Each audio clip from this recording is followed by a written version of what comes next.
2027 अर्धकुंभ मेले की तैयारी को लेकर बैठक जारी। सभी अखाड़ों के साधु संतों के साथ बैठक हो रही है। बैठक में कुंभ मेले को लेकर चर्चा की जा रही है। डामकोटी के पास बैठक की तैयारी।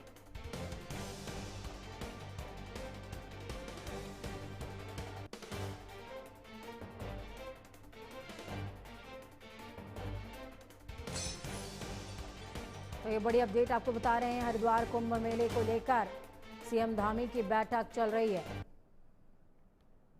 मदन कौशिक भी सीएम पुष्कर सिंह धामी के साथ में मौजूद हैं। इस खबर पर ज्यादा जानकारी के लिए रजनीश दीक्षित ग्राउंड जीरो से जुड़े हुए हैं लाइव मेरे साथ में। रजनीश, क्या कुछ अपडेट है? ये बैठक बेहद खास होने वाली है क्योंकि अगर भौगोलिक दृष्टि से देखा जाए क्षेत्र थोड़ा सा चैलेंजिंग है, लेकिन चूंकि हमेशा से आयोजन होते रहे हैं तो इस बार क्या कुछ नवाचार हो सकते हैं, उसके अलावा व्यवस्थाएं और सुदृढ़ कैसे की जाएं, इन तमाम बिंदुओं पर चर्चा बेहद जरूरी। जी पूजा, मैं आपको बता दूं कि आज की होने वाली जो बैठक है अर्धकुंभ को लेकर काफी महत्वपूर्ण है, क्योंकि 2027 में कुंभ का आयोजन होना है और इसको उत्तराखंड सरकार चाहती है कि मेगा मतलब इवेंट बनाना जाए और जिसमें देश दुनिया से आने वाले लोग उत्तराखंड की अच्छी छवि लेकर जाएं। आपको बताएं, इसको लेकर मीटिंगों का दौर चला। कल भी जिला जो मेला अधिकारी है, आईएएस अधिकारी है सोनिका, उन्होंने वहां पर बैठक की।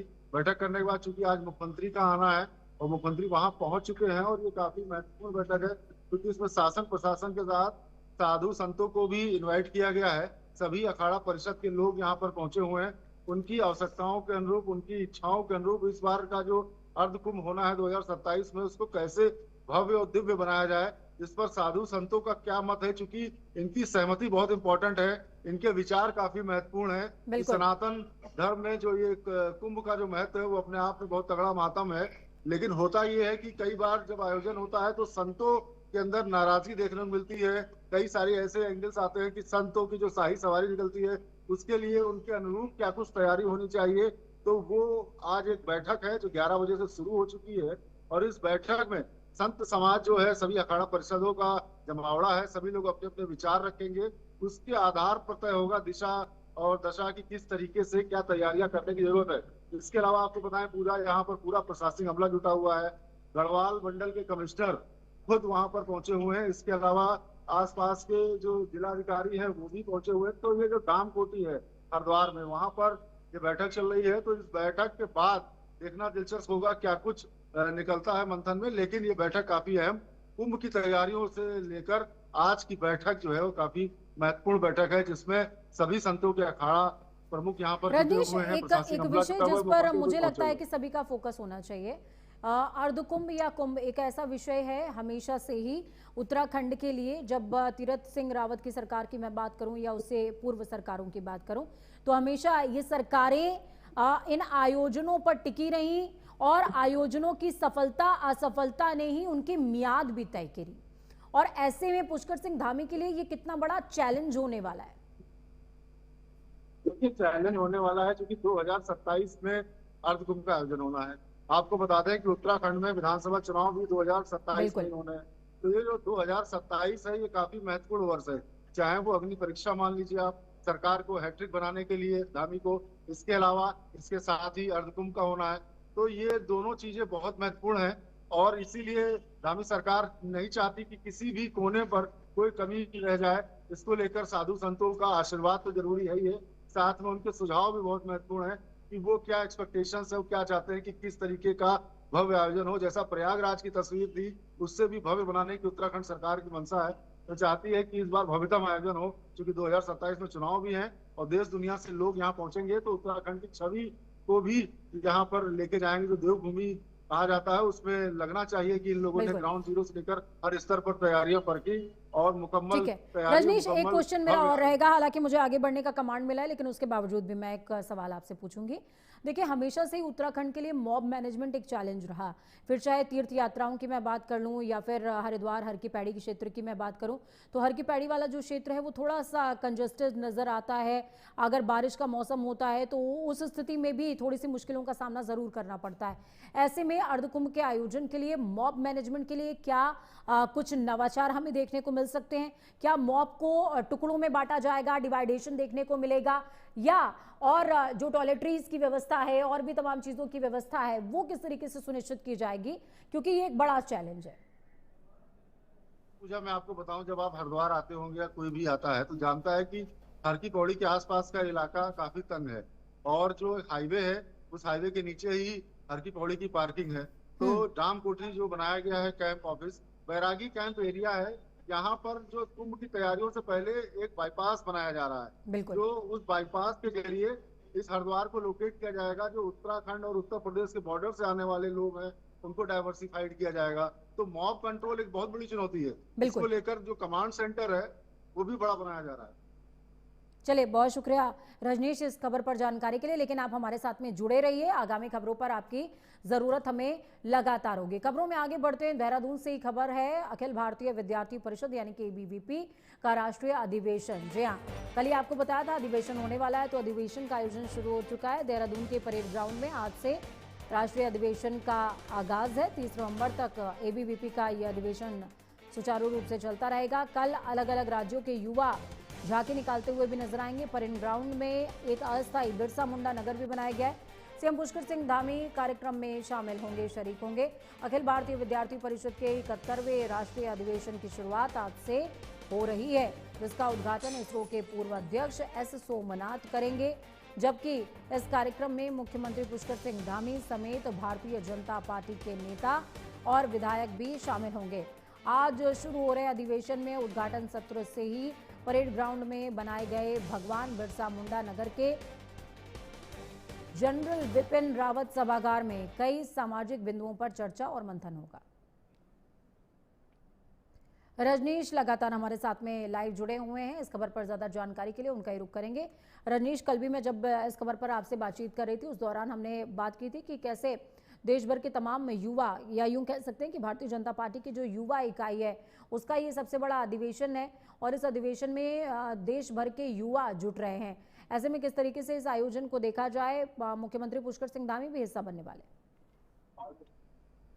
देखिए पूजा, मैं आपको बता दूं, अखिल विद्यार्थी परिषद का ये 71वां अधिवेशन है।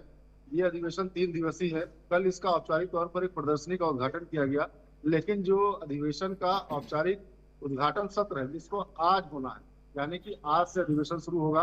ठीक 12 बजे अधिवेशन का उद्घाटन सत्र समारोह रखा गया है।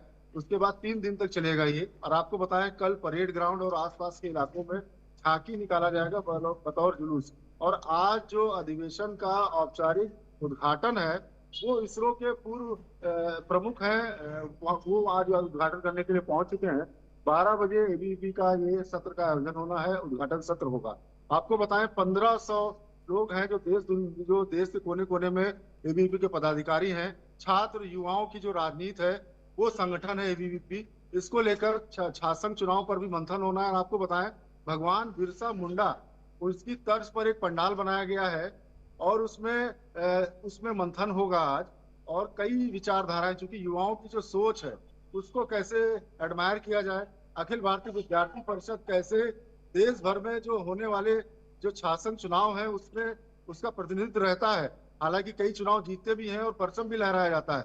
और कैसे अन्य संस्थानों में जहां पर ABVP की पहुंच नहीं है वहां कैसे दखल बढ़ाया जाए, कैसे युवाओं को अपने साथ जोड़ा जाए, किन मुद्दों पर जो भारतीय युवा है वो ना भटके, उसको देश की जो सोच है, जो अस्मिता है, उसके साथ जोड़ने का प्रयास किया जाए। तो तमाम मंथन है जिसमें देश के नामचीन मतलब भारतीय जनता पार्टी के पदाधिकारी तो होंगे, मुख्यमंत्री पुष्कर सिंह धामी भी शामिल होंगे। इसके अलावा विधायक, मंत्री सभी लोग इस अधिवेशन में पहुंचेंगे। आपको बताएं, इस तैयारी को लेकर मुख्यमंत्री पुष्कर सिंह धामी खुद पहुंचे थे परेड ग्राउंड, और उन्होंने अधिवेशन शुरू होने से पहले तैयारियों का जायजा लिया था। और अखिल भारतीय विद्यार्थी परिषद के जो पहुंचे हुए युवा थे उनका मनोबल बढ़ाया था। चूंकि मुख्यमंत्री पुष्कर सिंह धामी खुद ABVP के पदाधिकारी रहे हैं, उन्होंने राजनीति भी शुरू की है, तो वो जानते हैं इस संगठन का क्या महत्व है। जी बिल्कुल, बहुत शुक्रिया रजनीश हमारे साथ जुड़ने के लिए, अहम जानकारी साझा करने के लिए। रजनीश दीक्षित जुड़े हमारे साथ में, जिन्होंने साफ तौर पर बताया किस तरीके से ये पूरा अधिवेशन संचालित किया जा रहा है और क्या कुछ खास रहने वाला है। खबरों में आगे बढ़ते हैं। उत्तराखंड रोडवेज को मिलेगी 50 नई बसेस। गोवा से 50 नई बस देहरादून रवाना हो गई हैं। अलग अलग डिपो को नई बसें मिलने वाली हैं। पहाड़ और मैदान में आवंटित होंगी बसें। आपको ये समझना पड़ेगा, अगर हम उत्तराखंड की बात करते हैं तो वो 3 क्षेत्रों में डिवाइड किया जाता है। पहला मैदान पौड़ी, गढ़वाल और तराई वाला क्षेत्र है, तो क्षेत्रवार ही नई बसों का डिवाइडेशन किया जाएगा। चूंकि अर्धकुंभ का आयोजन भी होना है, तो ऐसे में ये खरीदी काफ़ी ज़्यादा इम्पोर्टेंट है। हालांकि एक बड़े क्षेत्र के बेड़े की डिमांड की गई है परिवहन विभाग की तरफ से, और कहा गया है कि ये बेड़ा और ज़्यादा बढ़ाया जाए ताकि जो यात्रियों की कैरिंग लिमिट है उसको भी बढ़ाया जा सके।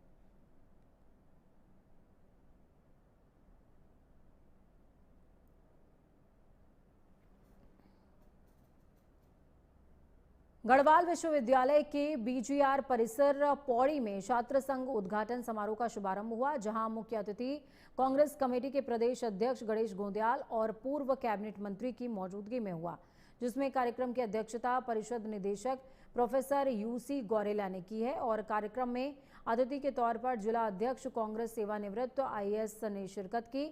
इस मौके पर कई सांस्कृतिक प्रस्तुतियां भी दी गई हैं, जिसको लेकर कांग्रेस के प्रदेश अध्यक्ष गणेश गोंदियाल ने कहा, पार्टी आगामी 2027 चुनाव को लेकर गंभीरता से काम कर रही है।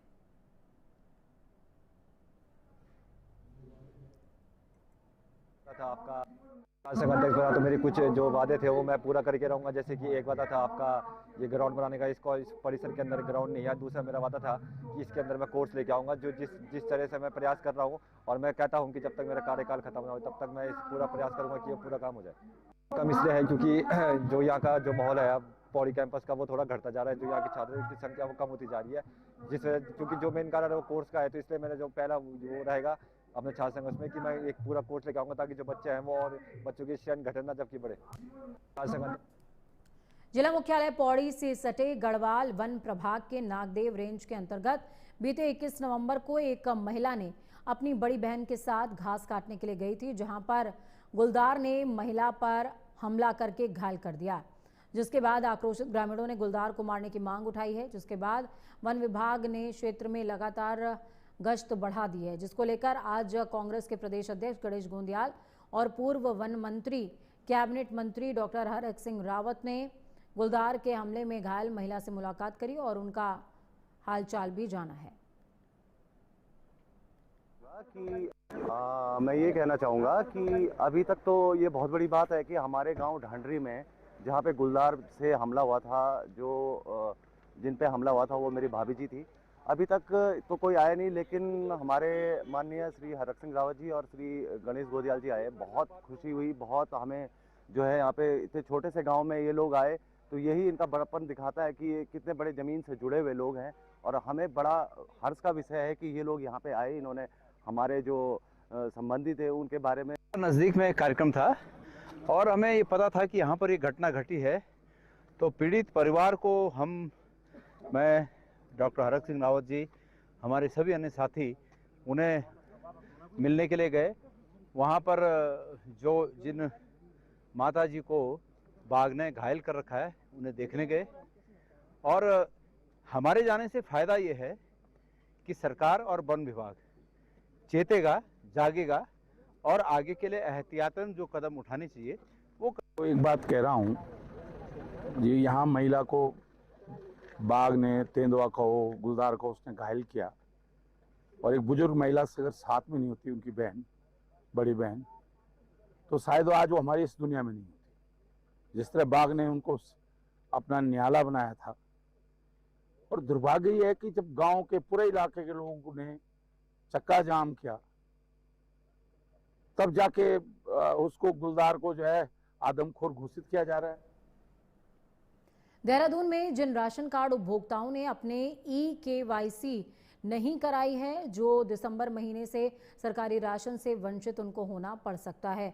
दरअसल राशन वितरण में पारदर्शिता को लेकर सरकार की ओर से ये कदम उठाया गया, और जिला पूर्ति कार्यालय की ओर से सस्ता गल्ला विक्रेताओं को KYC कराने के निर्देश जारी हुए हैं, लेकिन जिले में अभी तक 65% उपभोक्ताओं ने EKYC कराई है। तो ऐसे में 30 नवंबर तक हर हाल में परिवार के सदस्यों को EKYC करानी होगी। जिसको लेकर जिला पूर्ति अधिकारी ने बताया कि भारत सरकार की ओर से निर्देश हासिल हुए हैं कि जिसके तहत ऐसे उपभोक्ता जिन्होंने केवाईसी नहीं कराई है उन्हें 30 नवंबर तक का समय दिया गया है।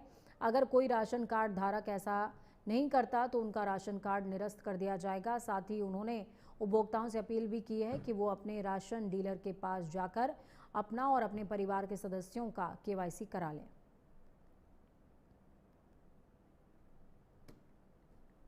प्रदेश की स्पोर्ट्स यूनिवर्सिटी शुरू करने की राह में लगातार बाधा बन रहा फॉरेस्ट लैंड का मामला आखिरकार सुलझ गया, जहां वन विभाग से माफ कीजिएगा जमीन दिए जाने की सैद्धांतिक सहमति बनने के बाद अब 2026 के सत्र में यूनिवर्सिटी शुरू होने का रास्ता साफ हो गया है, जिसको लेकर खेल मंत्री रेखा आर्या ने विभाग की समीक्षा बैठक के बाद ये जानकारी दी। और आयोजित बैठक के बाद कैबिनेट मंत्री रेखा आर्या ने बताया कि 2-3 बार इस मामले की फाइल वन विभाग से लौटा दी गई थी, लेकिन अब दोनों पक्षों में सहमति बन गई है। साथ ही उन्होंने अधिकारियों को विश्वविद्यालय के पद सृजित करने की प्रक्रिया को तेजी से पूरा करने के निर्देश दिए।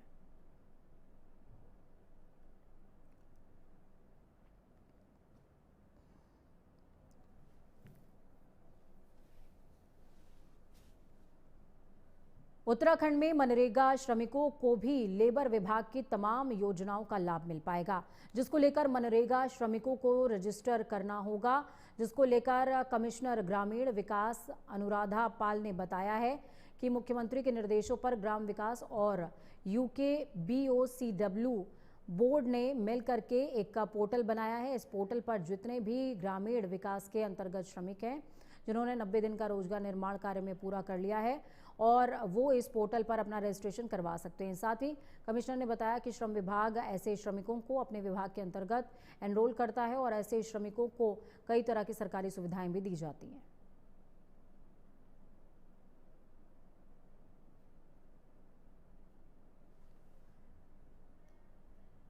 रामनगर के मालघन में बहुउद्देशीय किसान सेवा सहकारी समिति का शपथ ग्रहण समारोह सादगी और गरिमा के साथ आयोजित हुआ, जिसमें नवनिर्वाचित अध्यक्ष हरीश दफोटी, उपाध्यक्ष किशोर चंद्र और अन्य पदाधिकारी शामिल हुए।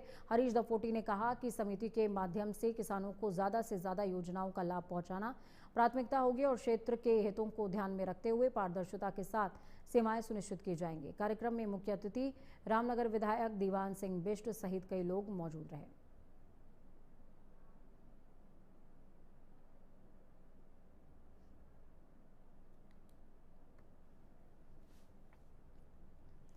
किसान समिति शपथ ग्रहण समारोह का आयोजन हुआ था, जो कि बेहद सादगी और गरिमा के साथ किया गया है। तो वहीं दूसरी तरफ उत्तराखंड में स्कूलों में वंदे मातरम के 150वें वर्ष पर राष्ट्रगीत और वंदे मातरम का गायन किया गया, लेकिन कुछ मुस्लिम मौलाना और स्कॉलर्स ने इसे इस्लाम के खिलाफ बताया। इस पर बीजेपी ने विरोध को छोटी मानसिकता कहा, जबकि उत्तराखंड वक्फ बोर्ड के अध्यक्ष शादाब शम्स ने विरोध करने वालों को गुमराह किए गए बताया है। उन्होंने ये भी कहा कि आज़ादी के वक्त मादरे वतन हिंदुस्तान जिंदाबाद का नारा उलेमा इकराम ने दिया था और भारतीय संगीतकार AR रहमान के गीत माँ तुझे सलाम में भी माँ की ही तारीफ की गई है, क्योंकि हर धर्म में आखिरकार माँ की इज्जत करना ही सिखाया जाता है।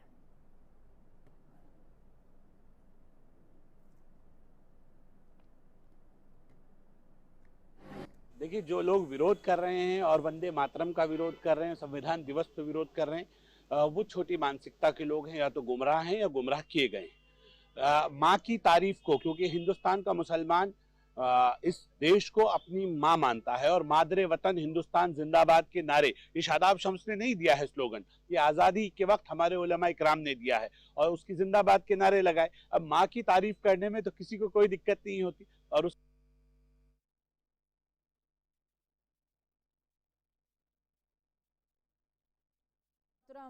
गायन को लेकर लगातार विवादास्पद स्थितियां बनी हुई हैं। ऐसे में शादाब शम्स ने साफ तौर पर कहा कि आज़ादी के समय भी मादरे वतन जिंदाबाद का नारा दिया गया था और ये नारा मैंने नहीं दिया, बल्कि